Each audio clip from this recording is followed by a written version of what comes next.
Recording is All right, so today's March 7th, 2021, and we're going to continue our discussion on the Desiderata Extinctionati.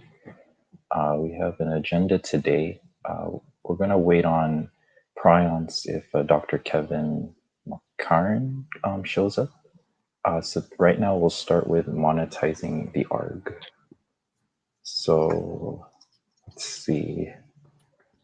How should we start this? Well, I want to read Gary's message? Wait. Do you want to read it, Mike? Or do you want me to read it or whatever? Or I don't is mind.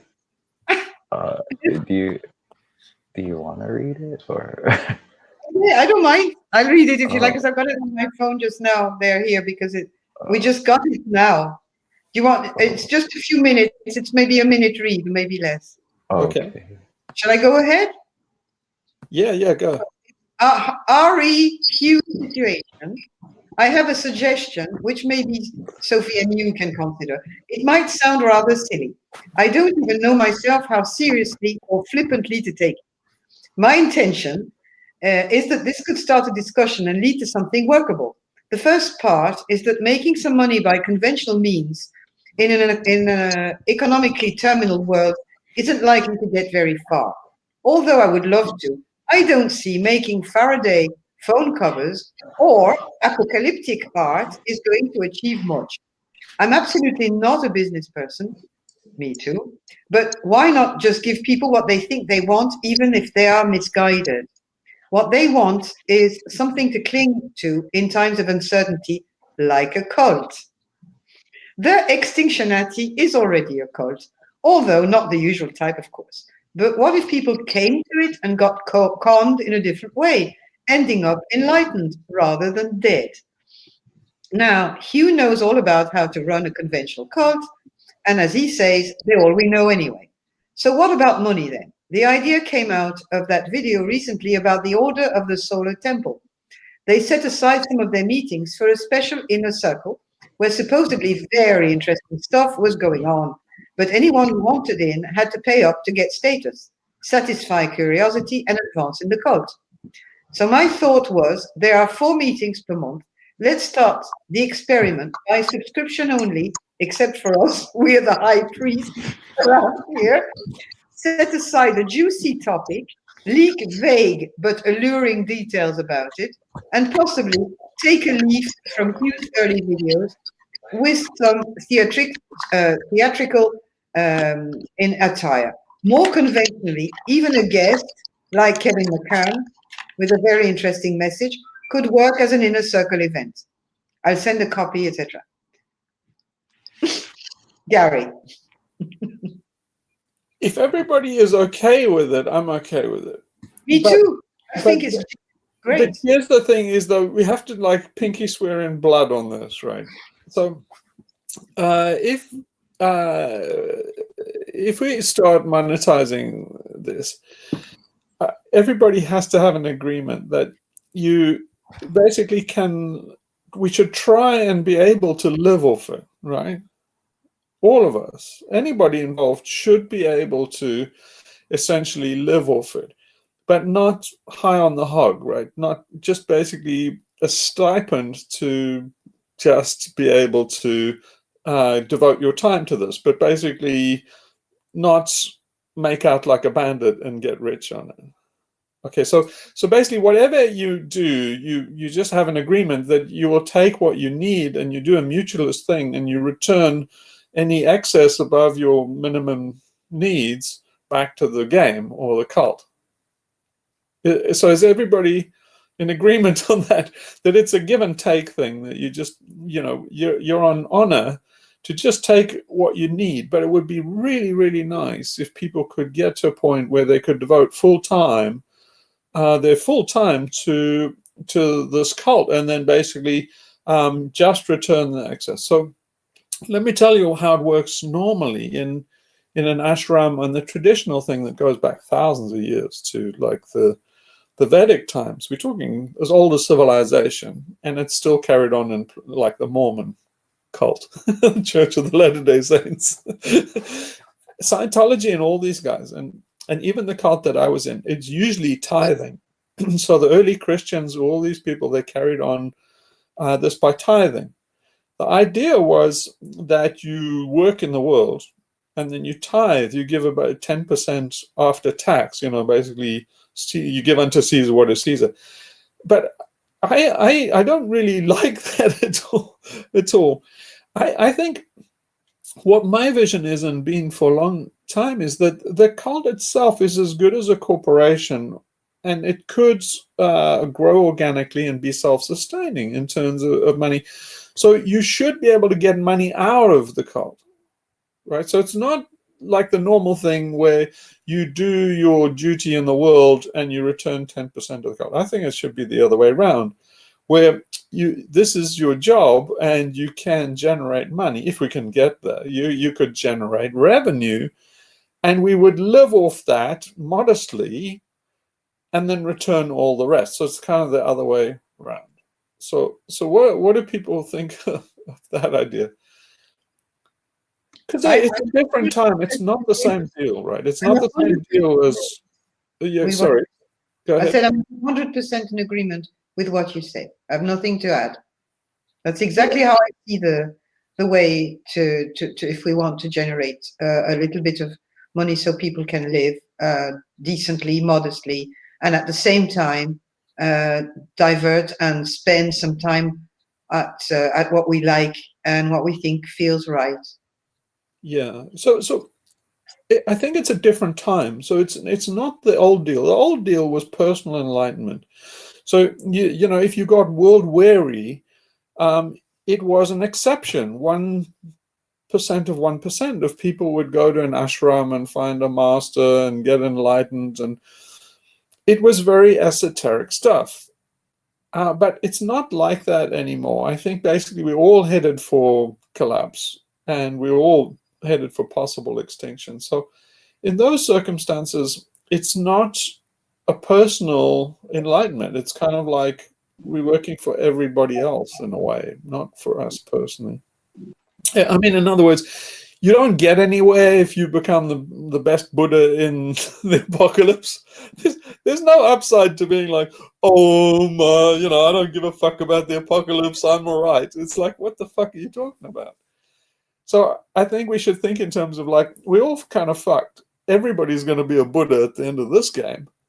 So then we just think of ourselves as being like the avant-garde of the Buddhists, just basically saying, we know this is all going to end in tears and gnashing of teeth, and we just got there early. So it's basically, we take that attitude, and then we're more in the business of welcoming people into the doom scenario rather than having them, offering this traditional escape from the mundane world. So yeah, what do people think of that view? I like it. I like the view. I think it also, I don't know if this is if I want to preface by saying that people's circumstances are different. And I don't know how much people, or even here, can devote, if they're working, have family, children. I don't know. But for me personally, I can find ways to navigate, so it's fine.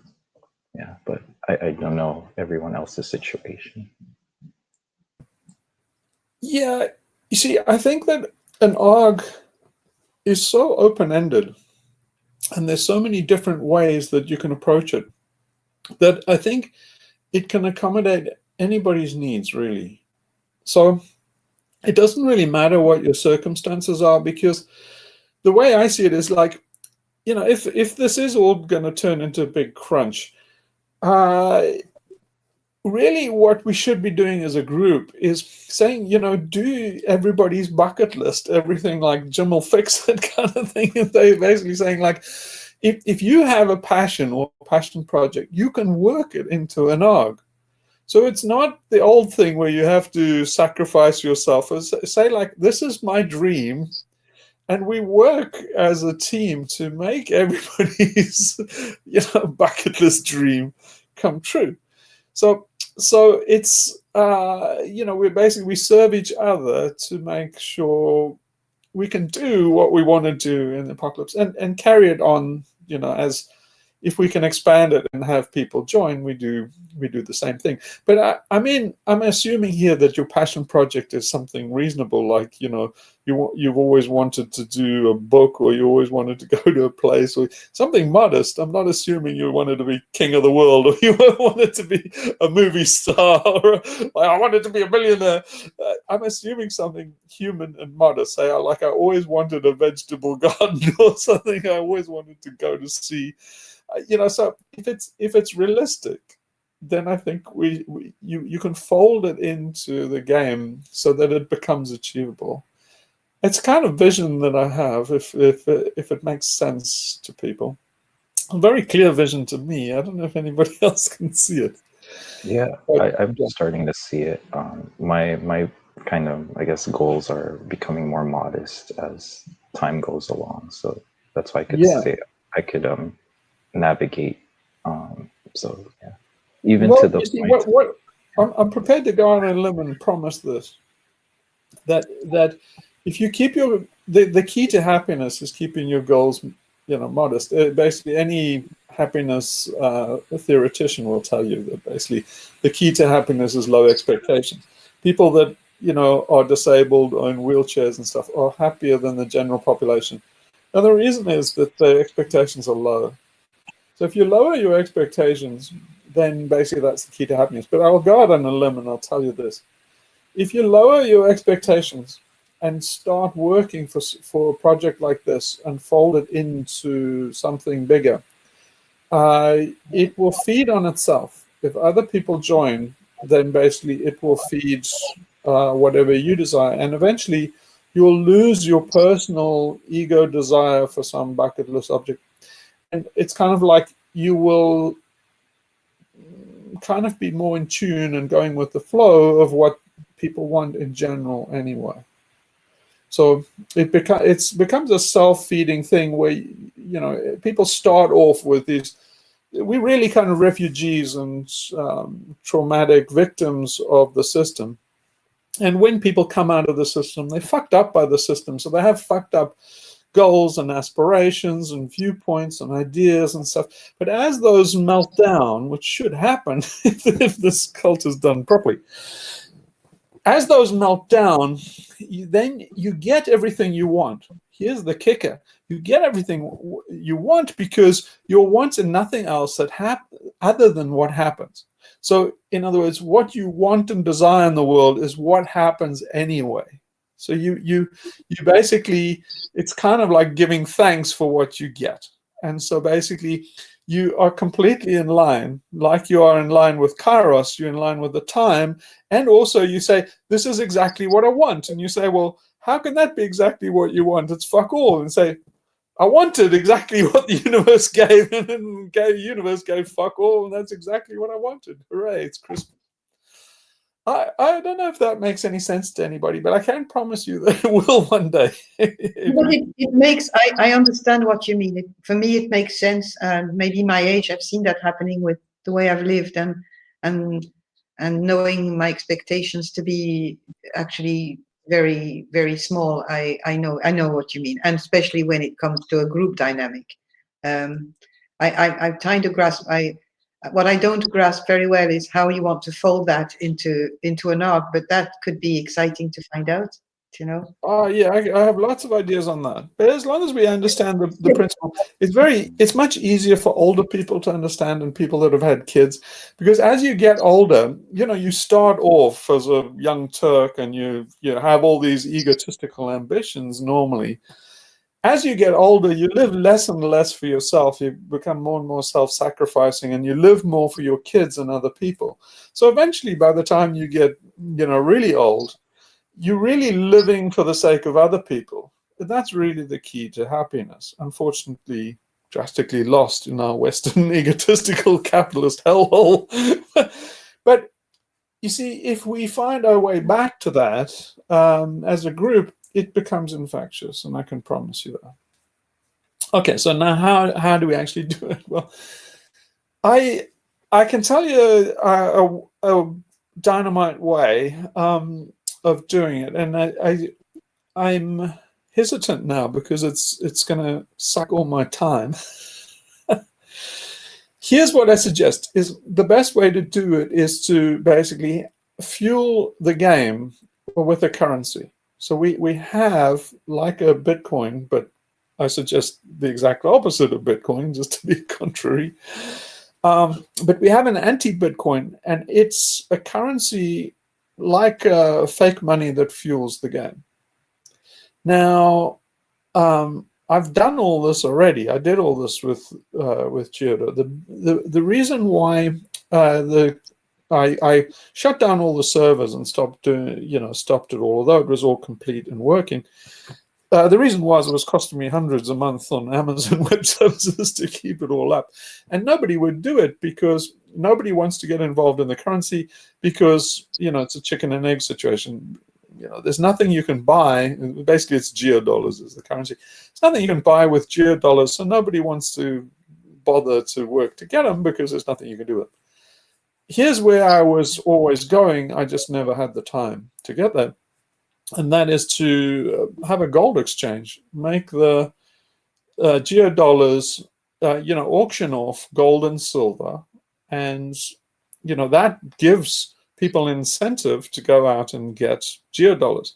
How they would get geodollars is basically, really scavenger hunts and doing stuff in the game. It's basically, think of it like, Chuck E. Cheese. If you go... Nobody in the UK or anything, nobody outside the US knows what Chuck E. Cheese is that right, Mike? It's just an American thing, right? I don't know. I'm in America, so I know about it. No. Well, okay. So what Chuck E. Cheese is? If you go to Chuck E. Cheese, it's kind of like you want to describe it how you just basically you go to this place, kids go, they play all these games, they get all these useless tickets, and then the tickets allow them to buy crap in the store in Chuck E. Cheese. So it's the same kind of thing. You go through all these games in the ARG, you get this currency, which is like Chuck E. Cheese tickets, and then at the end of the day, you check them in and you can buy some crap for millions of tickets to buy some teddy bear. And so it's this, in principle, it's the Chuck E. Cheese principle. And I think that's also how we get around the legal obstacles and FinCEN and stuff like that, is that it's just a fake currency for the game. Oh, did you know there's somebody standing behind you, Sophie?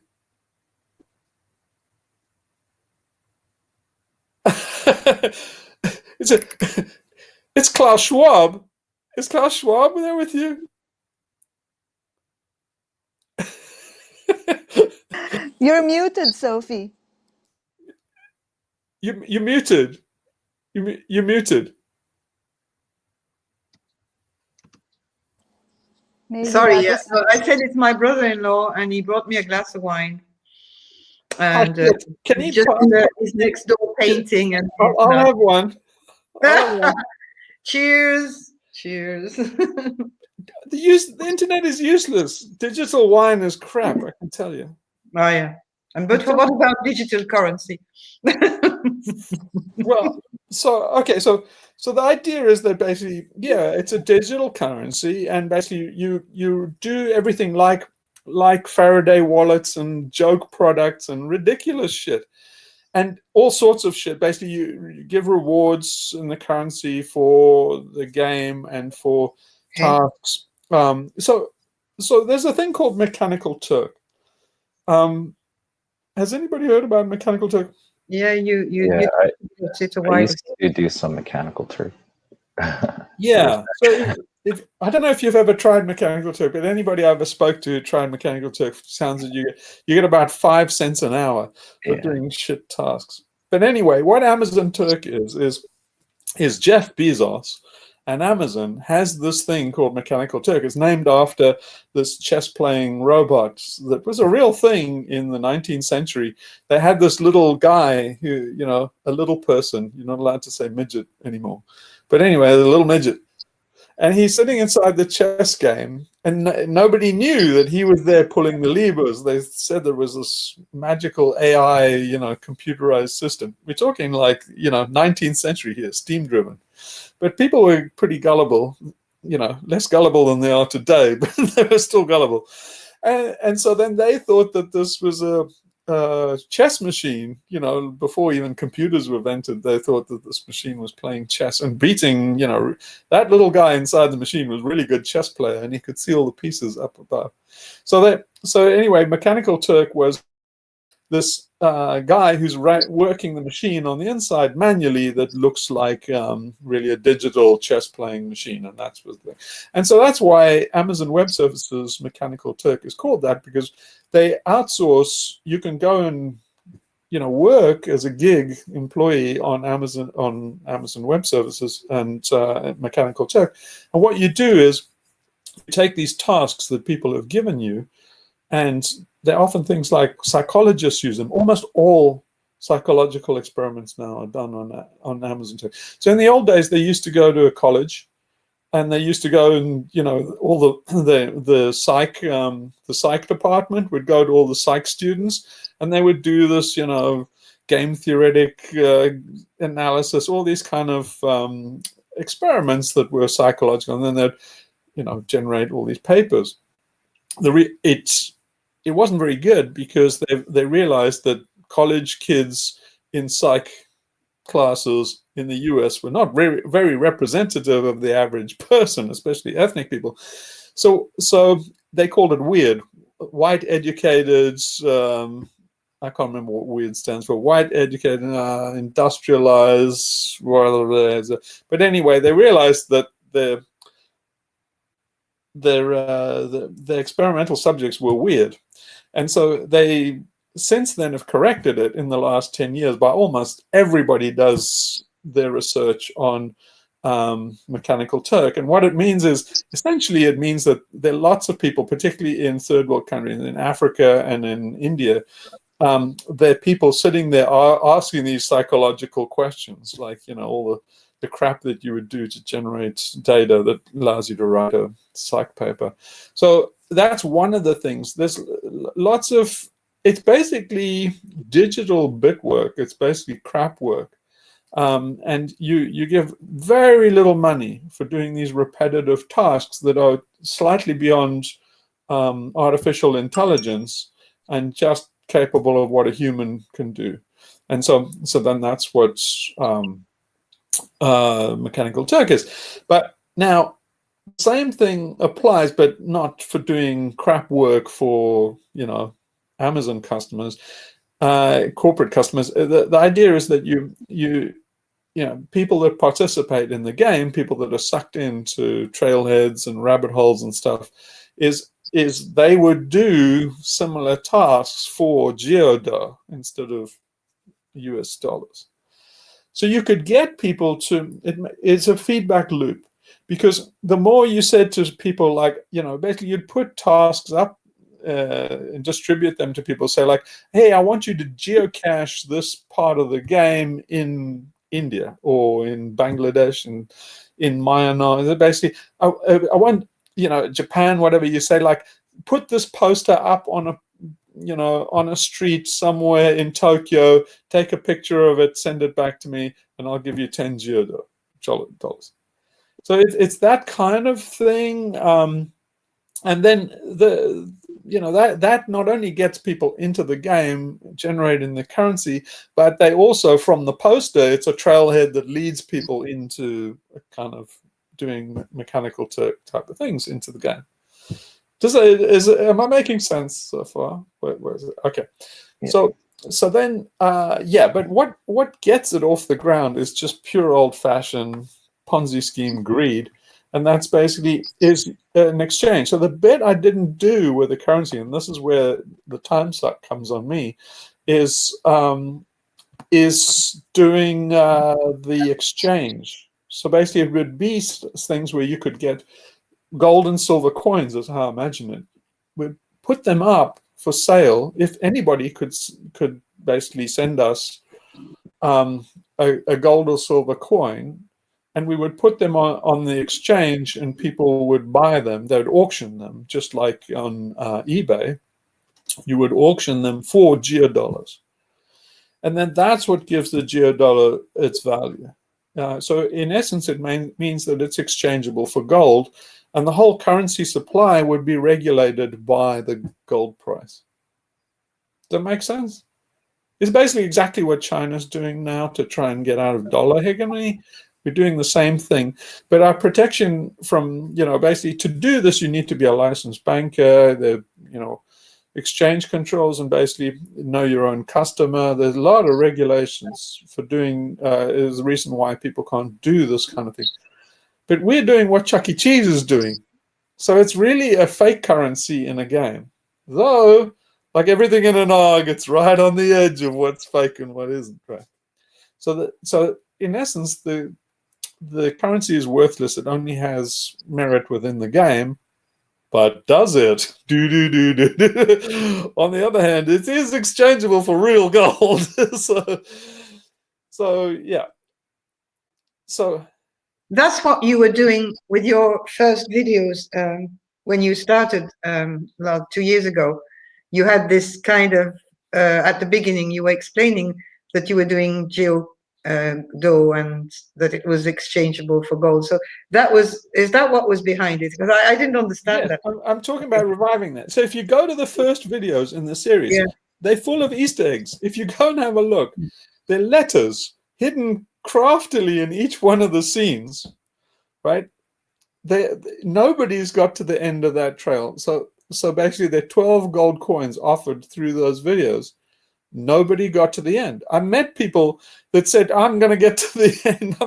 I met a Dutch guy who was sailing around Greece. He was absolutely determined to get through it. He never got through it. So you have to go through almost frame by frame to see those things. But if in every single one, right up to the Göbekli Tepe, there's the Easter eggs, 2 or 3 in each one of the videos. Maybe to start to resurrect, because that's a lot of work that you have done in those first videos. Honestly, I watched them again. I mean, I know other people who are watching them, several times, but you've got already a lot of the work done there, and we could build. You can actually follow all of the. Nobody's followed them right to the end. So nobody's got to the end of those, but you can actually still follow those to the end. And if you do, basically, I will send you some geodo. I'll resurrect it and send it. Well, but actually, yeah, if you can get to the end, I'll give you a gold coin, a maple. But so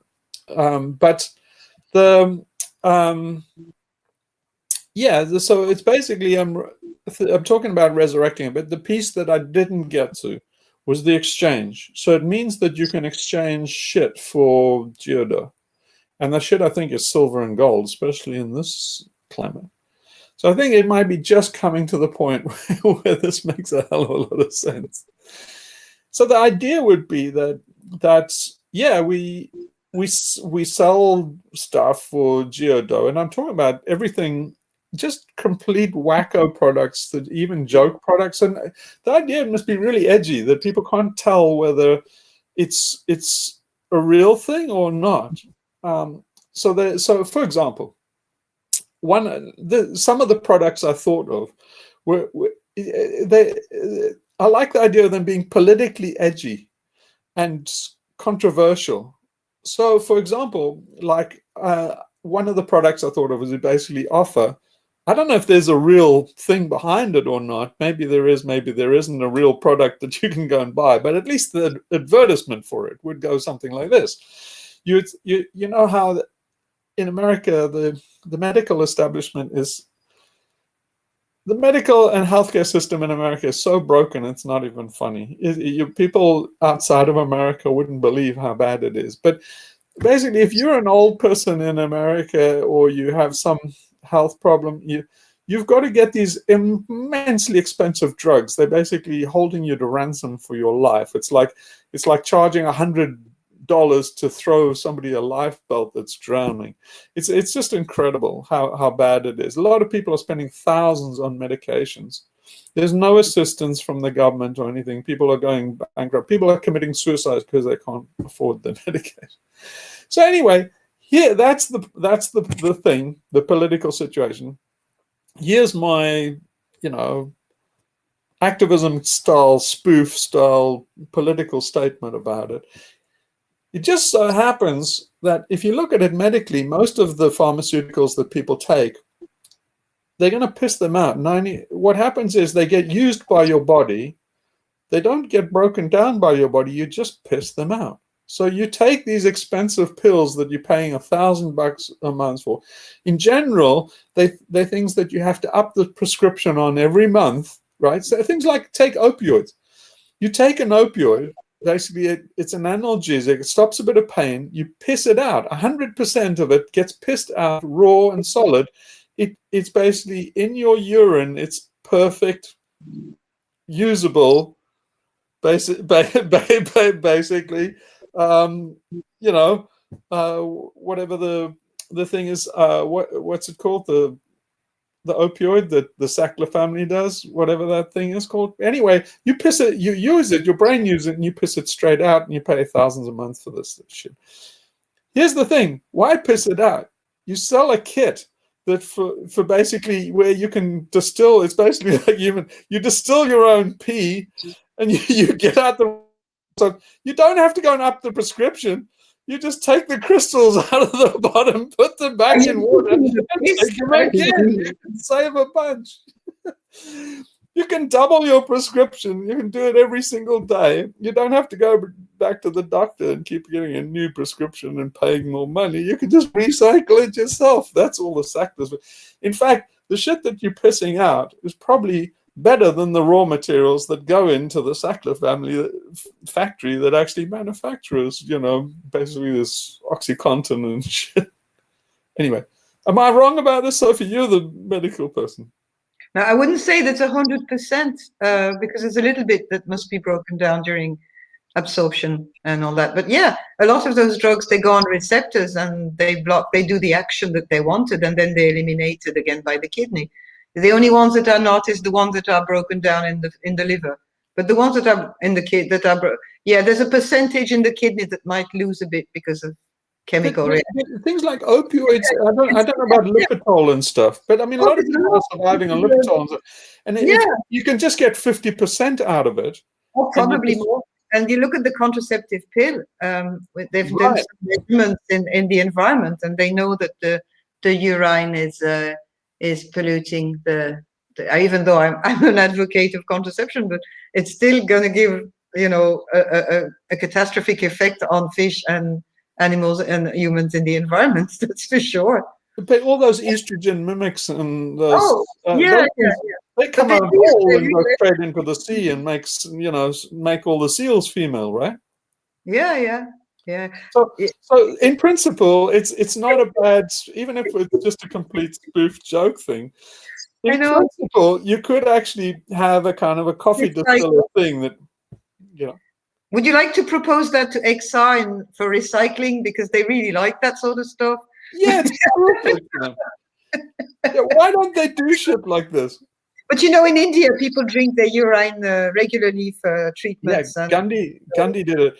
When I went to India, I met these guys that were full on. They were more full on Gandhi than XR is, and I read up a lot about Gandhi, so I knew he started out in South Africa, and I don't like Gandhi at all. He's a con man. But anyway, you can't say that in the Western world.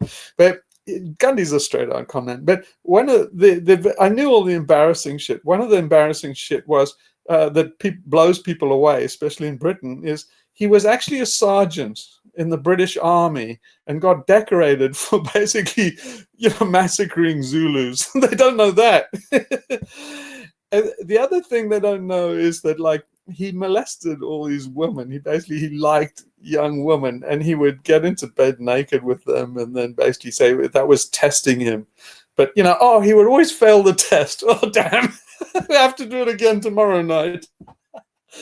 And they're very embarrassed about that. And the other thing they're embarrassed about it, particularly in India, is that he drank his own piss. He loved drinking his own piss. So I would ask them about all this, and they would have kittens, because be with other Western people that they would want to impress. And they all know, everybody in India knows that Gandhi drank his own piss, but nobody in the Western world knows that. So they terribly embarrassed if you bring up the fact that, and so they would make all these excuses for drinking. I mean, what kind of excuse can you make for drinking your own piss? They have to say, yes, Ayurvedic medicine and blah, blah, blah. I'll tell you, it's the drinking your own piss thing is very old in Asia. Is basically they know about testosterone because in ancient China, people would go around with a big piss bucket, and they would get everybody, the males, to piss in the big bucket. They would boil all the urine away till there was just crystalline substance left. That crystalline substance is actually steroids. It's basically testosterone. And so that's the reason why we know about testosterone. But then that would be a Chinese herbal cure. So anyway, it's legit science. The Chinese have been doing this for thousands of years. And HRT, the substitute hormones for the menopause that's given to women, it's made in labs from the urine of mares. So there's a medication that's given to women called Premarin. Premarin, because it's in it. It says it's coming from a mare. It's the urine of a mare that's transformed and given to humans as a substitute for their own. It works that way. Well, it's a bit more complicated, but it works that way. Urine. But HRT patients can what they excrete is exactly the same as the mare, right? Yeah, because they increase. There's a sort of It's that's why I say it's a bit more complicated than that. But the pregnant mare, the mare that are they have enormous amounts of certain things, and then they give it to the menopause women who don't have them. If you want to make it a bit more, yeah. So this is all good science. I'll give you one more example. There's particularly in LSD, lysergic acid and stuff like that. That all goes straight through you. So you can recycle LSD as much as you want, and psilocybin, a lot of these psychotropic drugs. So here's something which is a bit of esoterica you might find interesting, is that magic mushroom, psilocybin, was used by shamans for tens of thousands of years. Basically, they know that in Siberia and stuff, the shamans were using magic mushrooms. Now, here's the esoterica: is reindeer adore magic mushrooms because it makes them high. So what they would do is they would follow reindeer into the forest. The reindeer are very good at sniffing. They're almost like truffle pigs sniffing out magic mushrooms. The reindeer eat the magic mushrooms, get high on the psilocybin, and start staggering around, and then basically fall over. What the shamans and a lot of the tribes in the taiga used to do is go and milk the urine out of the reindeer. And that's that was considered like they've done experiments. It's very, very pure psilocybin. It's a great source of psilocybin, and it doesn't have all the nasty things, collagens and stuff that gives you an after effect and hangover kind of thing from taking it. So that was the primary source of the magic mushrooms and all these ceremonies, was reindeer piss. And so anyway, the whole thing is, if you recycling all these medications is legit science. Anyway, it was a nice excursion, but the point is that I would just say, even if we never had this machine that actually does it, we pretend we do, we advertise it, even if it's a joke kind of thing. And the other kind of products I was thinking is, I'm giving you this as an idea for controversial, edgy, politically provocative kind of things. The other thing I think is, like, you just give people little vials of things, basically call it like bad guy DNA. And it's like 100% certified to be synthesized, like, Osama bin Laden, Gaddafi, Saddam Hussein's DNA is, basically in this little tube that you can buy. And what you do is you stick it down your toilet, and you freak out the NSA, surveillance that's downstream in the sewage. I don't know if people know this, but in America, and I think in probably the UK and stuff, but a lot of the surveillance is done on your sewage, because they're looking for people making bombs and doing meth labs and stuff. And so and actually COVID tracking is done through sewage. Basically, they do a lot of epidemiology tracking. They keep it all secret because they don't want you to know and stop shoving shit down. But that's how they know that people are doing so. They assume you'll flush some stuff that they can detect somewhere down the treatment plants. I know all this because I've worked on the sensor stuff for governments. Sorry to interrupt you. I just saw a message coming up from there on the side, and you say SJ, you say update on Kevin. He went idle on Discord, so he's probably went to bed. So I just we'd see what we do with that. There you go. Too bad. Well, hopefully we can get him again. Let's maybe try again. Yeah. Oh, you're on mute. Or we could arrange our questions on the subject. Maybe we can see later on if we. But we have enough to talk about. Kevin had two questions he sent me. Yeah. Okay.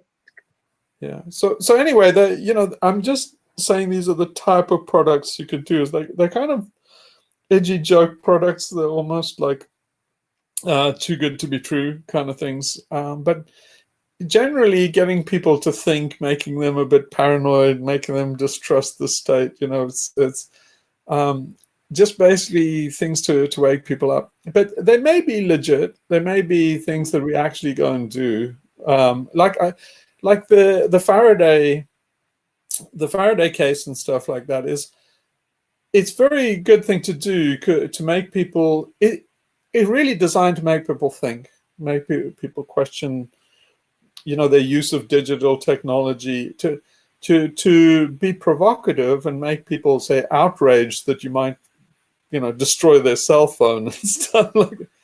You don't actually have to, do EMP devices to destroy people's cell phones.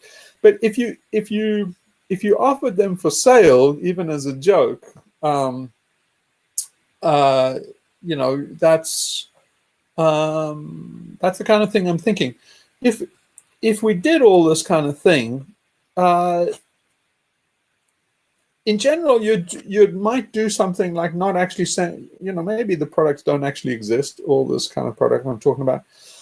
But if somebody was fool enough to send you some geodough and order a product like this, then what we do is we send them something which is a starter pack on a trailhead that's, takes them down a rabbit hole.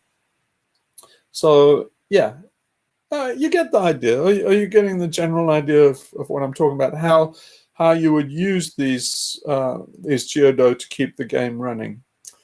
But it means that you have to operate the game, as a business, grow it organically. Everybody participates and helps out doing this kind of stuff. But it's a lot of it's just pure hokum and theater. But in it, you might find that there is something that somebody wants. You might hit on something that's a complete wacky idea that people do actually want. Then you would have to basically start taking it seriously and make a business out of it, and actually start providing the product and doing support for the product and doing a bit of R&D. So you might get sucked into one of these things. That's the danger of doing these things, is they sometimes turn real. In fact, they often turn real. And so that's the general idea. Is anybody freaked out? What's the temperature level here for people? I think the only thing I could think of is, are there any like laws or things that we have to be aware of, depending on the country we're in, or is that something we need to look into? Laws and regulations. You would. Yeah, the idea is to stay on the right side of the law, but go right to the edge. You see, a lot of this stuff is you really want to not be a goody two-shoes. You want to challenge the law itself. What I mean by that is challenge it in every way. So you should imagine having to stand up on the stand and defend your actions, right, in a court. You may have to. It's quite possible. And at some stage that you might wind up in a court defending your actions. Now, in that case, you want to challenge the whole basis of our society and our law and stuff. So the kind of thing I'm talking about is you're offering a joke product for a fake currency. All of this is defensible. You would have to think this through when you do each of these things. But the idea is not to make sure, that we're covered legally. It's to be provocative legally. So in other words, like XR and Roger Hallam and stuff, they're doing civil disobedience in a kind of gross way, just, gross and stupid way, I would say. It's just go, sit on the street corner, get arrested. It's bloody predictable. You're going to be fined £10,000, as they have been for organizing resistance in Britain. Well, that's what the establishment is going to do. It's easy for them. They just chuck a 10 grand fine and you're screwed. So they're not getting anywhere. They're just undermining themselves. But in principle, although Roger Hallam's a bit of a rube and he's not very clued up individual, he's good at organizing stuff and he's very, very dedicated. He is the gold standard for authenticity, just not very smart. If he's smarter, he would wind up in court and fuck the court up. Because if you get into court and they throw everything at you, and this is very novel, you set precedents, you do new tactics and stuff that they've never seen before. And they basically, if you get dismissed, they are fucked. They're seriously fucked. Because basically, you've just cut a big swathe through the law that basically they will take a long time to patch up again. So as long as you're innovating and coming up with new shit, that basically, the way you must think about it is, imagine a prosecuting attorney thinking, what the fuck is this? Is this real? Is this a game? Is this a real currency? Was this real fraud? Was it a joke? Is it theater? You must completely throw dirt in the eye so that they don't know where free speech ends, where a big con starts, where activism and lone wolf activity it must be complete FUD. And that's where we need to be in terms of resistance. Resistance these days needs to be really seriously sophisticated. It needs to be like this. And so basically you have to be super clever and basically really fuck with the system. And that's really what you're doing, is stirring the pot. But you can't do traditional old bullshit like Gandhi did, because that's all has-been stuff. And they've prepared the ground for it. They've seen you coming 10 years ago, 20 years ago. And so this is all new stuff that people don't know, like ARGs and stuff. There's no precedent in law for this kind of thing. So you really push it. Yeah, you've got to be brave, because it might backfire on you and you do 10 years in jail. But I'm prepared to. What the fuck? It's like I would do 10 years in jail if it all went wrong. I don't mind seeing the apocalypse out in jail if it comes down to it, because you've got to resist. It could be a lot worse if you don't. Roger Hallam is absolutely right on that. He's got the lay of the land. But just XR is just completely clueless about where we're at in terms of how things have developed in the world. But so anyway, that's my thinking on it.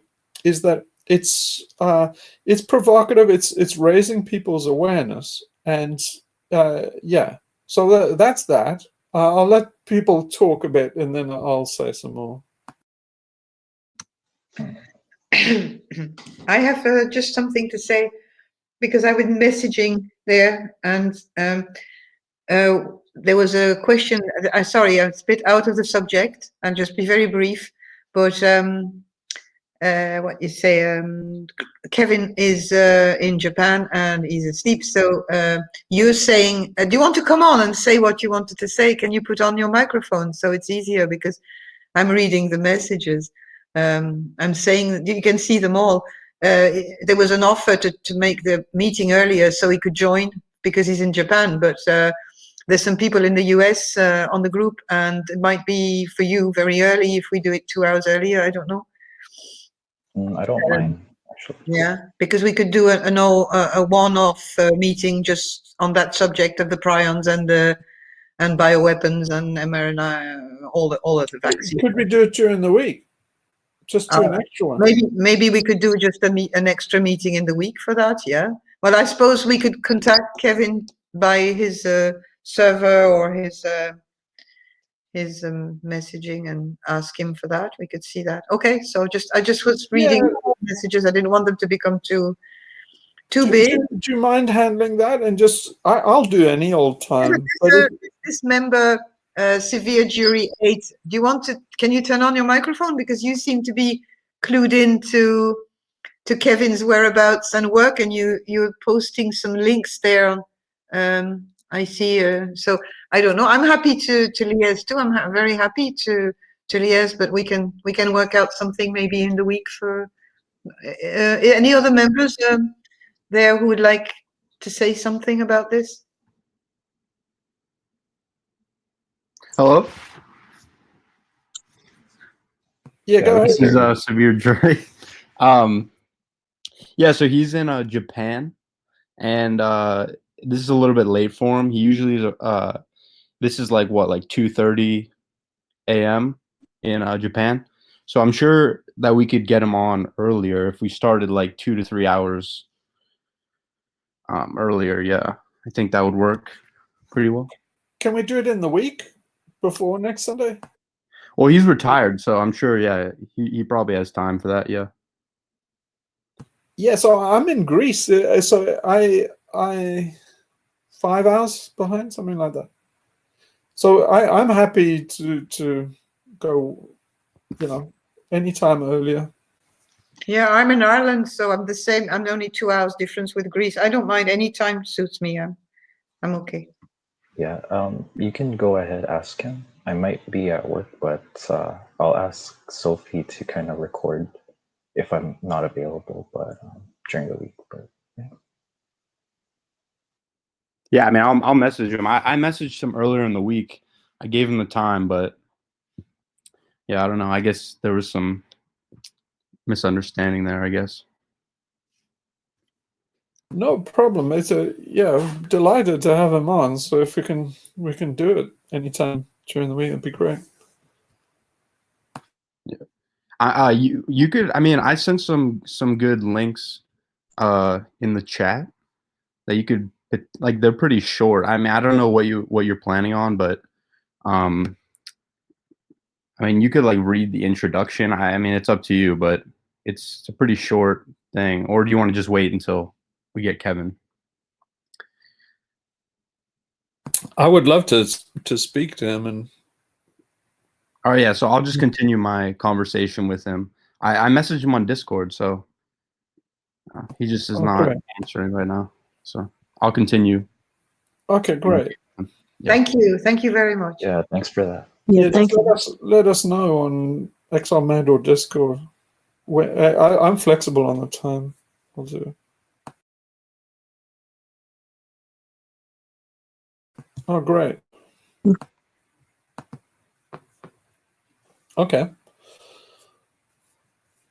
So so back to the topics then.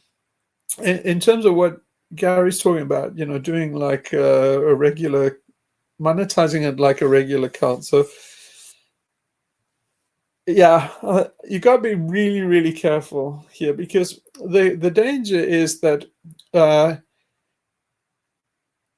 you're perceived to be doing this for the money. The thing is that basically the world is structured so you need money to do bloody anything.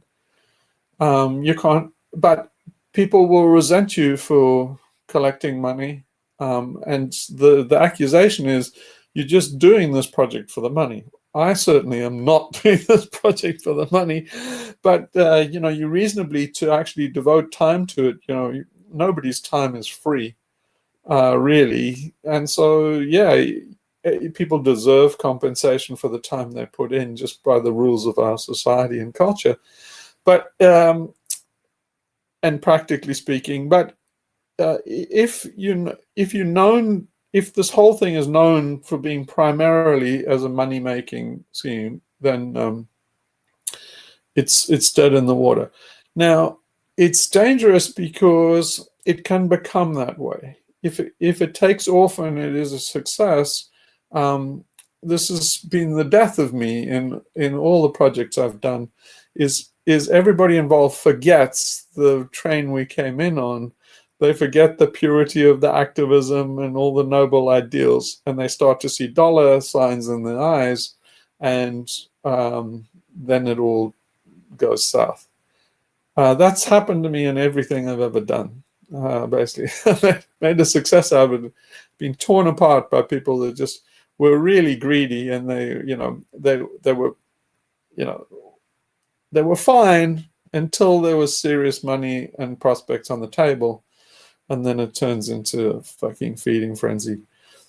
So it's very the picture I'm painting here is very dangerous to start monetizing it, because it's pretty much the seeds of its own destruction. It's very hard to manage. Money is the root of all evil, and money makes everything go bad.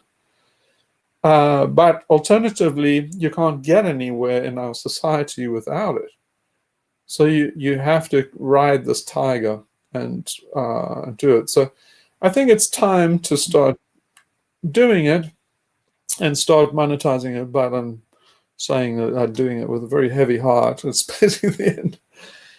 The other thing is, if it takes off, so this kind of thing works until it gets visibility. As soon as it gets visibility, and if it got press coverage, and that's kind of the end of you as well. There's very few people can survive the whirlwind of popularity and press coverage, and if it becomes popular, it's a whole new dynamic. The people that will come in are just fuckheads, to put it mildly. The forces and the dynamics involved, if it becomes a success, and if it gets over a few thousand people, you're in trauma territory. So so as long as everybody knows that's what happens, then I say we should go ahead and do it. I will tell you now that my expectation is it would turn into a fucking train wreck. But that's human nature. And then what you have to say is, well, that was the destiny of this project and this cult, was to be, you can only do as much as you can do. And if that would be the destiny of the cult, it would wake people up as far as it does and become a train wreck and say, well, that was what it was meant to be. And you just live with it. Yeah, very sad that's the way the world Wow. works, but that is the way the world works. I know what you're saying. I understand very well what you're saying. But if we go back to why Gary suggested that, I think it was, I don't know about the others here, but I'm living very modestly on a little nearly self-sufficient way. Well, not really, but nearly. You probably, Hugh, you're nearly in the same situation. Mike has a job. I don't know about the others.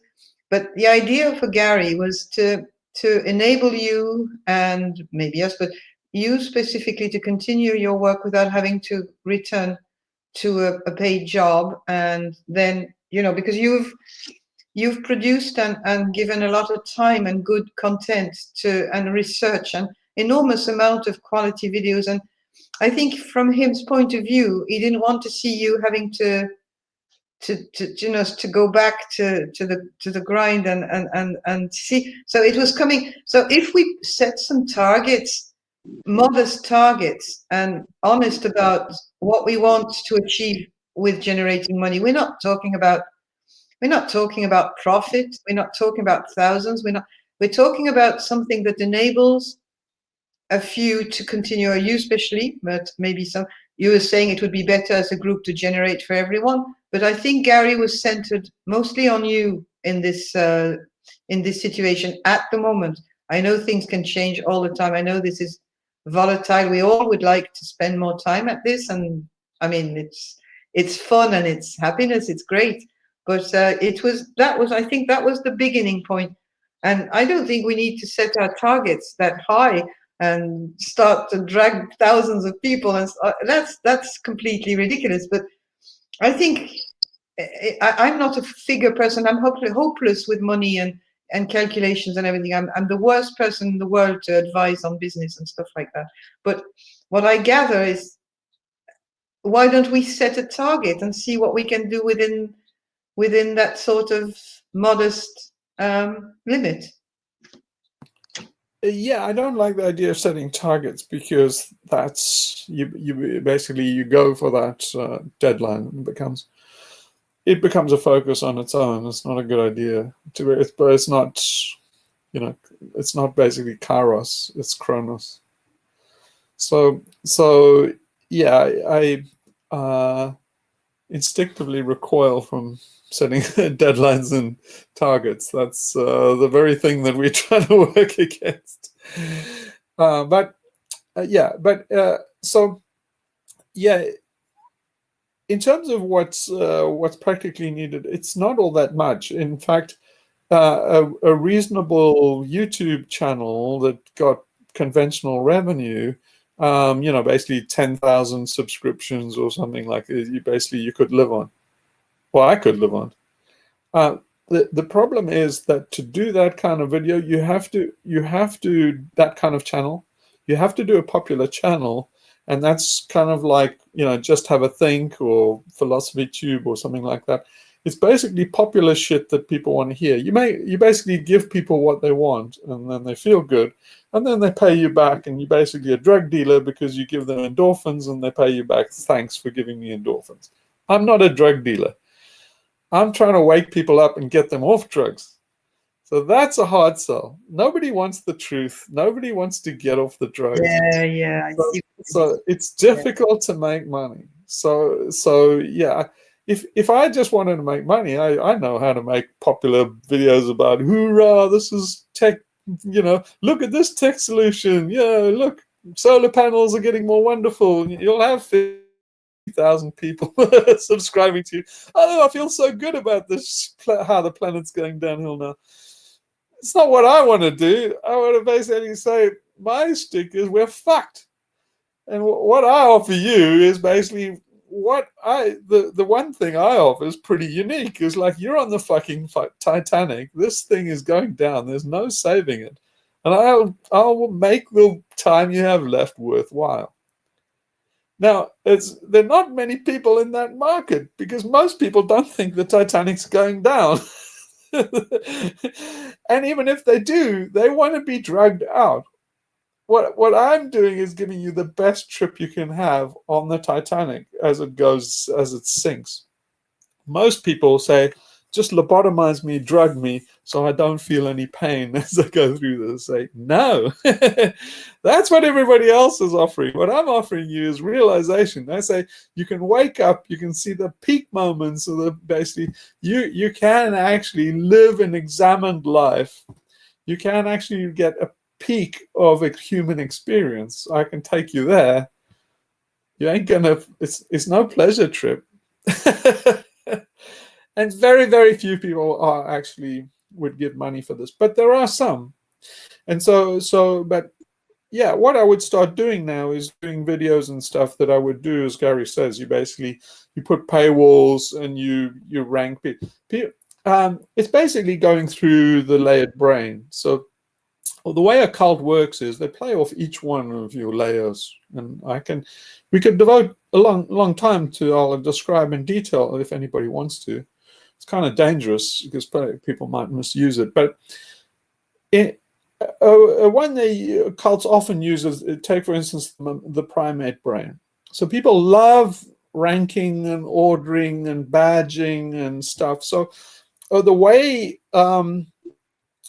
things like the Solar Temple cult worked and Freemasonry, all of these guys, is they have a kind of a freemium model, and then they have an inner circle, so that you have all these rings and circles.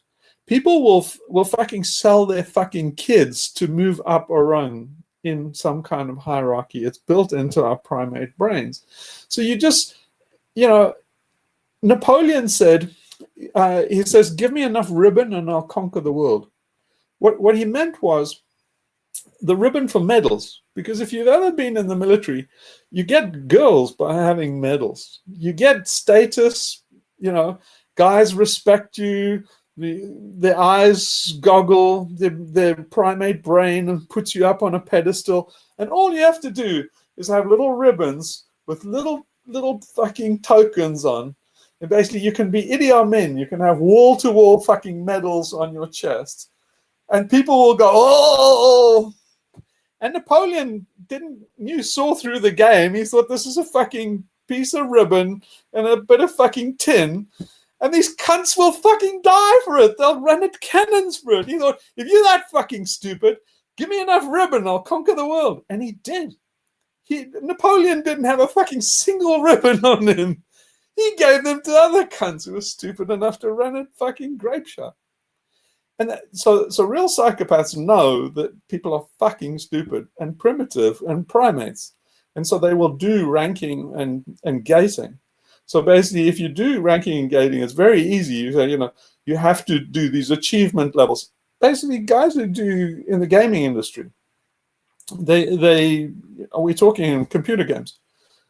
They do this. They basically do badging. So badging as well. They do this in the Boy Scouts and stuff. Is like you have to go through this obstacle and you get this little badge, and you're like, I can buy my own badge. Those badges cost $1.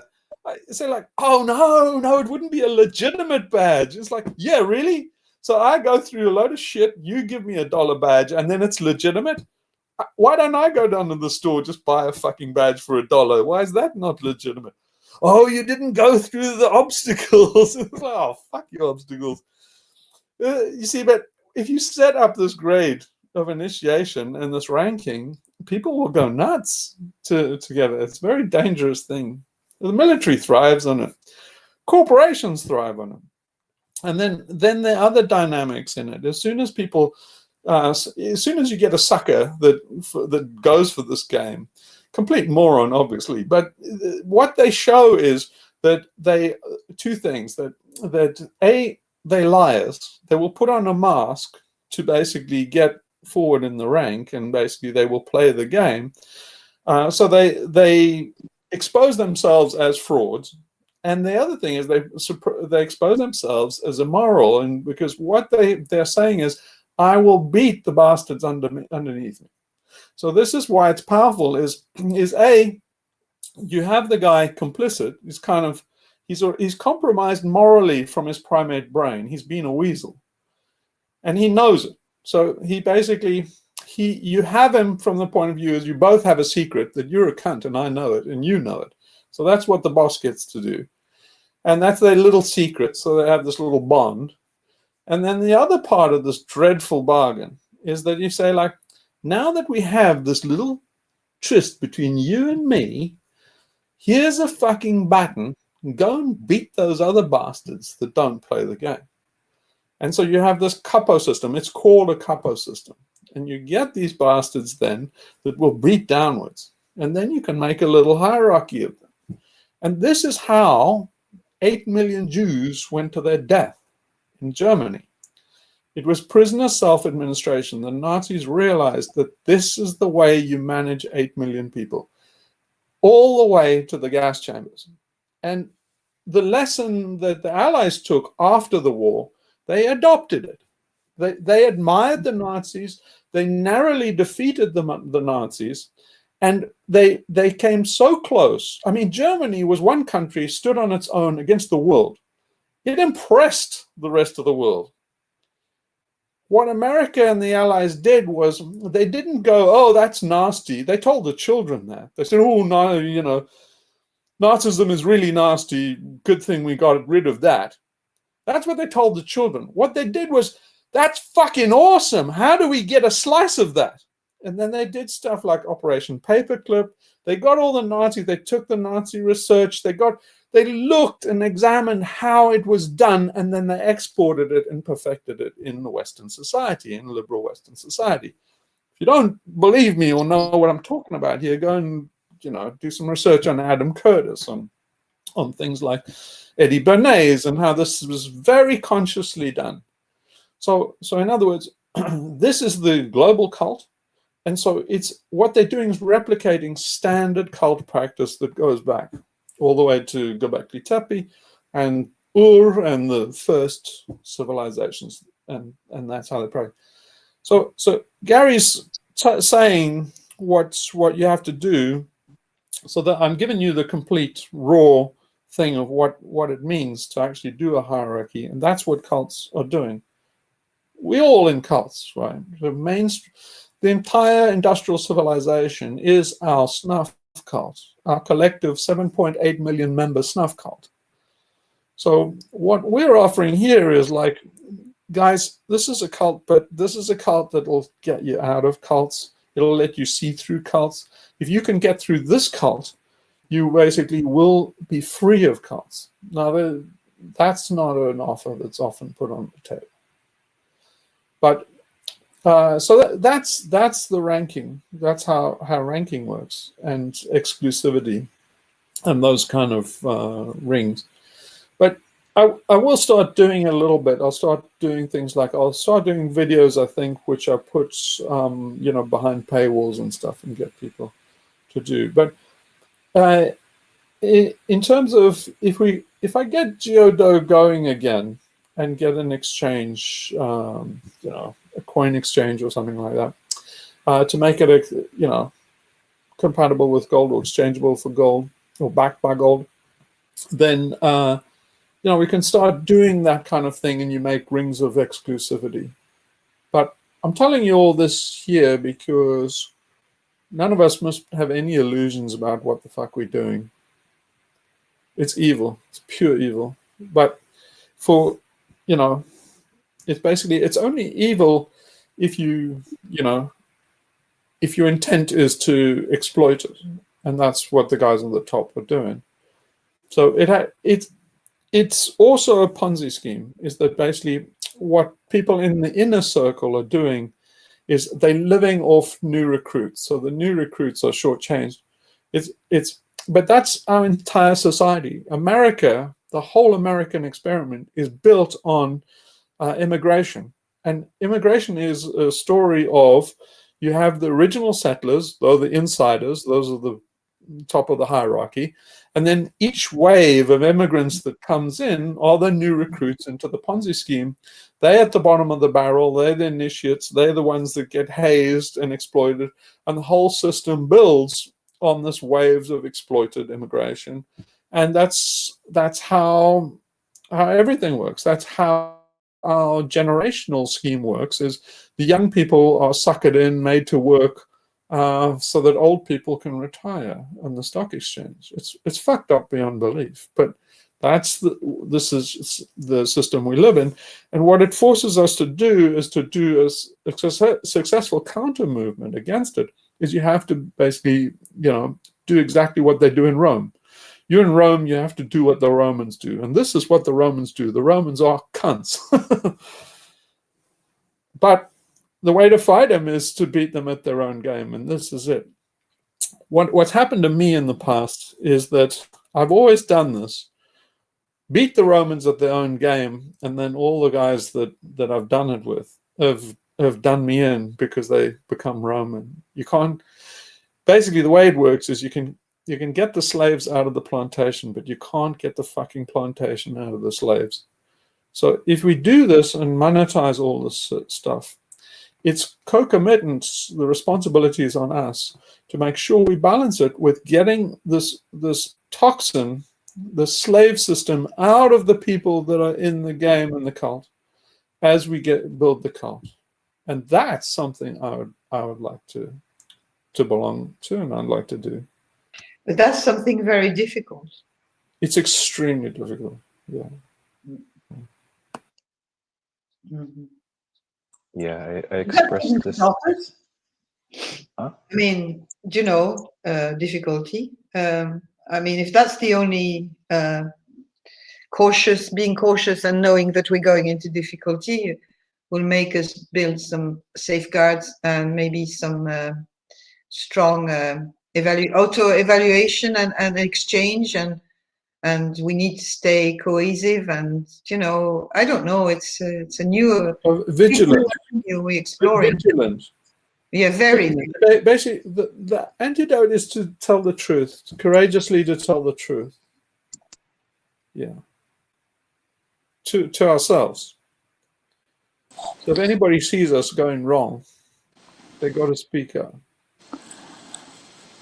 I'm kind of simplistic, and I was thinking more of what my skills are that I could offer, and I was thinking more of like physical joke products, like you had an article about lobotomy, like we could have a lobotomy cap. I know how to knit, so just joke products like that. So That's perfect. Yeah. I'm a or knitter too, so I can help you. yeah, or like an anarchy pin, like I can make a letter A. But these are just small things I can make. I'm not so intellectually sophisticated, but just I can make little joke products. I see on YouTube that some channels, they have a box, like if you become a member of the channel, or if you subscribe, then you get a box. So you could have a box, say, of a copy of your book and a little decoder ring that has a trailblazer thing, or what do you call it, a trailhead to the Yeah, ARG. tell it. Yeah. Just little doodads that are simple and inexpensive, or anti-lobotomy cap, whatever. uh, so my Self-tinfoil skills are hat. more my skills are more tangible rather than designing intellectual things. So Have you seen the Institute movie, the documentary from 2011? no, I have not. I've wanted to. I know you mentioned that a long time ago. Yeah. So if you have a look at that, be careful, because there's another Institute movie that was, I think, from 2017. It's not that one. This one's from 2011, and it's the AMC Dispatches from Elsewhere was a spin-off from that 2011. The guy that did Dispatches from Elsewhere, I can't remember what his name is, but he was as impressed with that Institute movie as I was. Also, that Douglas Adams movie, The Game, was also somebody who was as impressed by that movie. But anyway, if you go and look at the Institute movie and make sure it's the 2011 version, you'll see all some of the stuff that they did. It's all lovely, lovely stuff. It's very simple, crafty, and imaginative. For example, one of the things they did was they had a location point that you had to get to in one of the trails, and they just had a little card. It was of the San Francisco skyline. It was a print of the San Francisco skyline, and it had a cutout, just a circle. So you had to go around San Francisco and hold it up and see. Only when you're standing in exactly the right spot would the skyline look right. And so it's all that perfect kind of stuff. Basically, they have maps and sheets, and if you fold over four ways, they make a whole new map, so that you have like a crap map, tourist map on the front.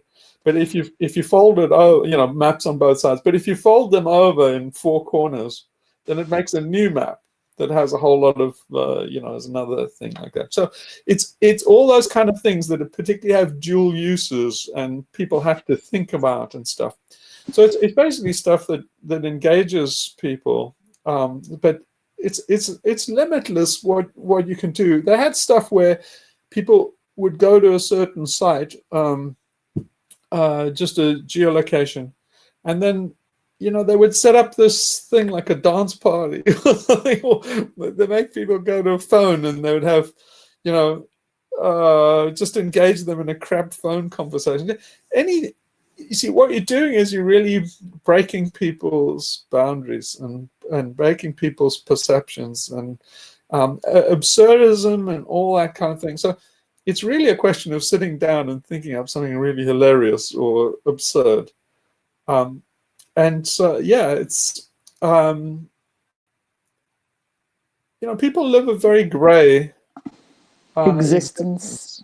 And yeah, if you give them, it's such a gift to give them a little ray of light. You see, everybody feels that they're going to get a call from God one day and say, your number's been called, like I'm going to elevate you out of the shithole. Everybody's waiting for that fucking phone call that never comes. And it's never going to come. They're all going to die.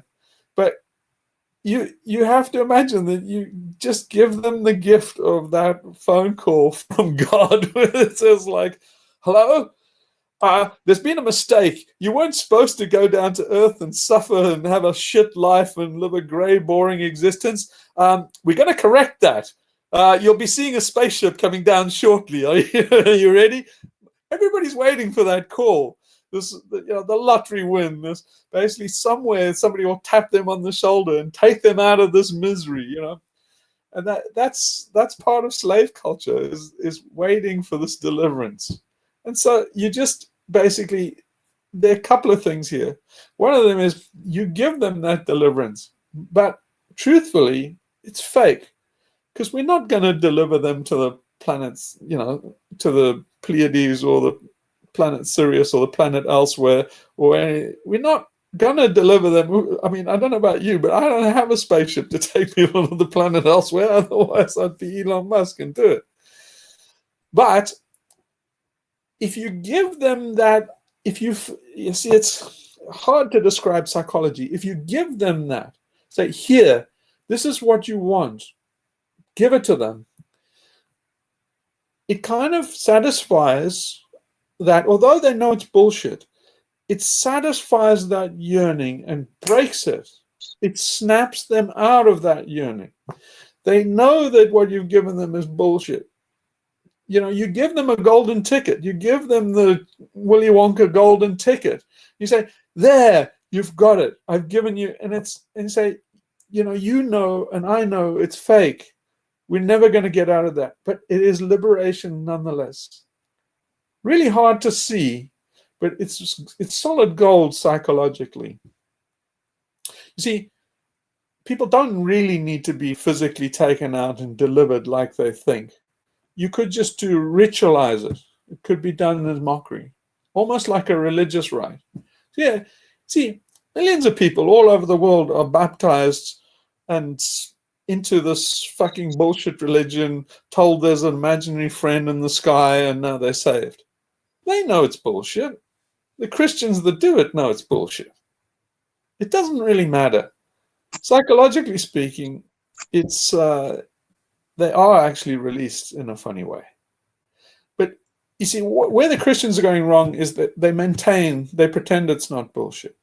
That's where they're going wrong. You see, what Christians should be doing, and I might say this in my next Christian bashing videos, is what they should be doing is saying, like, we're going to baptize you, here you saved, here have the communion, and say, by the way, it's all bullshit. There's no one up in the sky. There is no God. You do know that. Okay, we're just checking. Just full disclosure, this is bullshit. Anyway, let's go on with the communion. You see, if they did that, if the Pope said, God doesn't actually exist, it's just bullshit, and I'm just an ordinary guy. But anyway, as long as we're clear on that point, let's go on. This Christian thing is fun. It wouldn't detract anything from Christianity. You see, the Pope and all these frauds, they actually believe that, that'll be the end of the Catholic Church. No, it wouldn't. In fact, it would probably be the making of the Christian church. They would just come honestly and say the truth, that there is no God. But they could carry on doing all the shit they're doing because it doesn't really matter. And this is the reason why. Our alien cortex wants it wants to believe in all this bullshit like God and Christ and Buddha and all this complete horseshit nonsense. Solar panels and, technological singularities, and we're all going to live on Mars. It's our nutty, fucked up alien cortex that believes all of this stuff. But it's easily bought off. You just say, here it is. There, you've got your wish. And you say, like, well, I know it's a lie, it's a lie, we're clear on that, but it is actually fulfilled. Does that make sense to anybody? There's a story about the princess who wanted the moon. And they said to her, like, yeah, you can't have the moon. It's like no one knows how to get it out. And basically she got sicker and sicker. The king didn't know what to do about it. And eventually they got the, kind of a trickster, like the court jester, I think was how the story goes. And he said to her, like, here, he says, okay, I'll give you the moon. He says, like, how do you want me to get it down? He said, well, it shouldn't be too much trouble. If I hold my thumb up next to it, it's about the size of my fingernail. It shouldn't be too... So he went and got a little silver ball the size of the moon and said, here, I got it for you. She said, oh, thanks. And he says, but the moon's still up there. He says, yeah, it gets replaced every night. If you take it down, another one replaces it. And she was cured. So the thing is, you can be a Christian, you can behave like a Christian, and know absolutely that it's all bullshit. It doesn't matter. Whatever Christianity does for you, it would do, even if you're honest and say that there is no God. You could still go to church saying, yeah, I know this is all bullshit, but still, fucking dig it. Right. And that would save everybody. yeah, and like you said, those places have that satwa, and just being there and imbibing the incense, the silence, the statues from medieval times, that is an effect on us. Yeah. You see, that's real freedom. See, a lot of people are anti-religion, a lot of anarchists and stuff are anti-religion and anti the church, and they think, but it's a lie. There is no God up there. You should be atheist. You say, yeah, I know it's all a lie, but like, yeah, you forbid yourself from going in a church. I go in a church, you go like, yeah, this is all horse shit, but it's nice. Then you're really free. Then you're really, really, really free of Christianity. See, in a way, anarchists and atheists are not free because they're in opposition to religion. They're not really free of it. Anyway, that's the lesson for today. Maybe we should end it there. These religions, all these religions, they make people feel better about themselves. That's what. But that is okay, right? As long as they're honest and they say, this is all bullshit. It's just to make you feel better. I say, okay, well, at least we're clear on that point. Thanks for the communion wine. It completely nullifies it. It becomes evil because people say they lie. It's not what it is.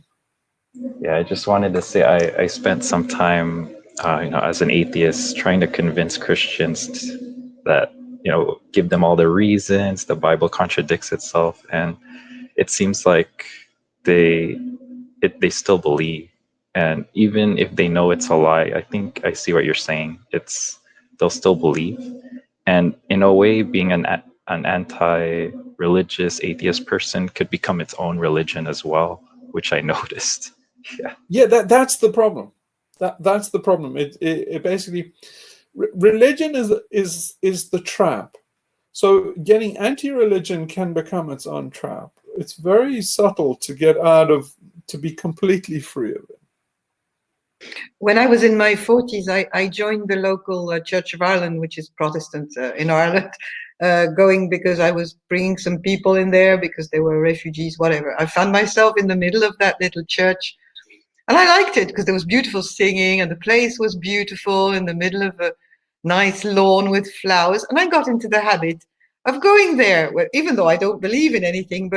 And actually, it's true. Once you are free inside, you can really enjoy the getting together. And I discovered after that the reverend who was looking after the Church of Ireland one day was at visiting in the hospital at the same time as me some dying person, and the dying person was talking with him, and I was there because I was the doctor there, and he was saying, and I'm afraid that I'm going to face God, and the Reverend said to him, "Oh, I wouldn't make too much of that God thing, Don't worry about that." And I thought, "Oh, I picked the right place to go." Oh, wow. Yeah, I know, and it was quite a small community, minority, and I thought, wow, I don't go there anymore because he's gone, but it was great at the time. Yeah, but isn't that the solution to all of I this know, stuff? I know, and the person on the bed was all peaceful, Oh, and if he says that, like, oh, I shouldn't be afraid, Yeah. Yeah. You see, if you say like, all the God stuff is bullshit, but like, Yeah. but you okay with it? It's like, oh, it doesn't mean that that's the end of the world. Nah, it's Yeah. like, oh, okay, well that's reassuring. I Yeah, thought we if God didn't exist, that was the end of the world. nice God thing. doesn't exist. You Fuck can. the Yeah, it's okay. It's okay. Yeah. Yeah, but think how different it is in the rest of the world, where it's like we've got to fight Islamic fundamentalism and all these jihadists, and we got to use killer drones against them, and you're like, you do know you're fucking barking mad. It's like, no, I'm against jihadis. It's like, think of 9/11. We've got to do something. It's like, all these bastard liberals were saying the same thing after the Capitol riots. It's like, this is a cult. QAnon is a cult. How can we deprogram these people? How can we get more, psychotherapists and professionals out there to get rid of this mental toxin and stuff? And say, okay, we'll get to them later. Let's start with you, fuckhead, because you got a bigger problem. You, Mr. Liberal, have a way bigger problem than that guy that went to, and raided the Capitol. But they can't see it. They can't see it. It's like, I haven't got a problem. I'm normal. I'm like everybody else. Really? Like this fucking snuff cult that's basically wiping out the planet? You're normal? So, yeah, that's kind of the first step to mental health. But no one wants mental health. Not when there's insanity and money to be had. But yeah. So anyway, well that's cool. So we've got a little bit further down the track. Yeah. All right. Should we wrap it up then? Yeah. Before we wrap it up, can we decide what we do for Kevin? Who is going to? Because are we going to make a meeting in the week, or are we going to do the Sunday one earlier? I think SJ is going to make one in the week. Okay. Yeah. Okay. Hopefully. Okay. That's grand with me. Yeah. Yeah. Maybe we should just, if there's some people who are stuck, who can't do it on certain days, or just get in touch with, with each other, because I don't know, some people might be working. Oh, did you have a preferred time, Hugh and Sophie? I think. I don't mind. I'm really flexible. I've only got not Thursday evening. That's all. Not Thursday evening. That's all. Yeah, I'm pretty open to whenever it is. So yeah, I'm just thinking we do it here on Jitsi on the same thing. Yeah. Maybe we could put once we've decided, we could put a link on Reddit and Discord, and we can send it to Kevin when he's got in touch, or we've got we can just post it so anybody can join. Yeah. But anyway, we'll record it and put it up. So yeah. Okay. Excellent. All right. Thank you very much. Thank you so Thank much. you, everybody. Thank you. All right. Thank Take you. care, everyone. Take care. Have a good Bye. week. Have a nice week. Bye. Bye. Bye bye.